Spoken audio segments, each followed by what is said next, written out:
Praise the lord. మన ప్రభును ప్రియ రక్షకుడైన యేసుక్రీస్తు నామమున మీకందరికి వందనాలు, శుభములు. ప్రియమైన బిడ్డలారా, మరొకసారి దేవుడు మనందరిని సజీవులుగా ఉంచి ఉదయకాలం ముందు తన కృపల బరులందరినీ భద్రపరిచిన ఆ దేవునికి సమస్త ఘనత మహిమ ప్రభావం కలిగిన గాక. ప్రియమైన బిడ్డలారా, ఈ ఉదయకాలం ముందు దేవుడు తన వాక్కును బయలుపరుస్తున్నాడు.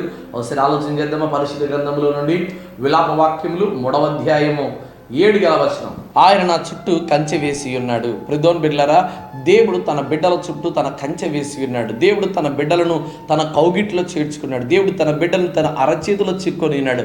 ఎంత ప్రేమ కలిగిన దేవుడు అండి, ఎంత కృప కలిగిన దేవుడు అండి, ఎంత ఆదరించేవాడై ఉన్నాడు. బంధువులు, ఆత్మీయులు చూపలేని ప్రేమ ఈ లోకంలో, సర్వలోకంలో ఏ ఒక్కరూ చూపించలేని ప్రేమ దేవుడు మాత్రమే చూపిస్తున్నటువంటి ప్రేమ. దేవుడు వాక్యం అంటుంది, ఆయన నా చుట్టూ కంచె వేసి ఉన్నాడంట. ఈ మాటను మనం పరిశుద్ధ గ్రంథంలో ఎవరి దగ్గర ఆలోచన చేస్తాం తెలుసా? యోబు గారి గురించి ఆలోచన చేస్తాం. యోబు గారి కుటుంబానికి, యోబు బిడ్డలకును, యోబు యొక్క ఆస్తికిని, ఆయన చేయించిన పనులు అన్నిటికీ దేవుడు చుట్టూ కంచె వేసాడంట. ఎప్పుడైతే ఆ కంచె ఉన్నదో ఆ కంచెలోనికి అపవాది యొక్క శక్తులు, అపవాది యొక్క తంత్రములు ఏ ఒక్కటి కూడా లోనికి రాలేకపోతున్నాయి. కారణం ఏంటి తెలుసా? దేవుడు ఆ ఇంటి చుట్టూ కంచె వేశాడు. ఈరోజు నీ ఇంటి చుట్టూ కంచె ఉందా? ఇదిగో నీ ఇంటి చుట్టూ కంచె ఉందా? ఒక పొలం చుట్టూ ఒక కంచె ఫినిషింగ్ వేస్తారు. కారణం తెలుసా? అనేకమైన పశువులు రాకుండా ఉండడానికి. ఒక ఇంటికి డోరు పెడతారు. కారణం తెలుసా? వేరొక వ్యక్తులు ఇంటిలోనికి ప్రవేశించుకోకుండడానికి. నీ ఆధ్యాత్మికమైన హృదయంలో గనక వేరొక అపవాదికి చోటు రాకుండా ఉండాలంటే నీ హృదయంలో దేవుని వాక్యమనే కంచె ఉండాలి. ఎప్పుడైతే ఈ కంచె ఉంటుందో అప్పుడు నీ హృదయం భద్రపరచబడుతుంది, అప్పుడు నీ హృదయం దీవించబడుతుంది. ప్రభు దగ్గర వేడుకున్నావా? ప్రభు దగ్గర అడిగావా? దేవా, ఇదిగో నా కుటుంబంలో, నా జీవితంలో నా కంచెవే నాయన, నా చుట్టూ కంచెవే ప్రభువా.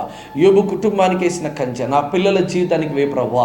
నా పిల్లలు బయటికి వెళ్ళిపోయినప్పుడు లోకల్లో కలిసిపోతున్నారు నాయన, వాళ్ళ కలిసిపోకుండడానికి వాళ్ళ చుట్టూ కంచెవే నాయన. అపవాది యొక్క శక్తులు రాకుండడానికి, చీకటి శక్తులు కమ్ముకోకుండడానికి నా ఇంటి చుట్టూ, నా వ్యక్తిగత జీవితం చుట్టూ కంచెవే ప్రభువా. యోబు కుటుంబాన్ని కాపాడినట్టు నా కుటుంబాన్ని కాపాడు ప్రభువా అని ఎప్పుడైతే నువ్వు అడగగలుగుతావో దేవుడు తప్పకుండా నిన్ను దీవించేవాడై ఉన్నాడు. దేవుడు తప్పకుండా నిన్ను ఆశీర్వదించేవాడై ఉన్నాడు. అడుగుతావా దేవుణ్ణి? యోబు కుటుంబంలో ఉన్న కంచె దేవుడు నీ కుటుంబానికి వేయాలనుకుంటున్నాడు.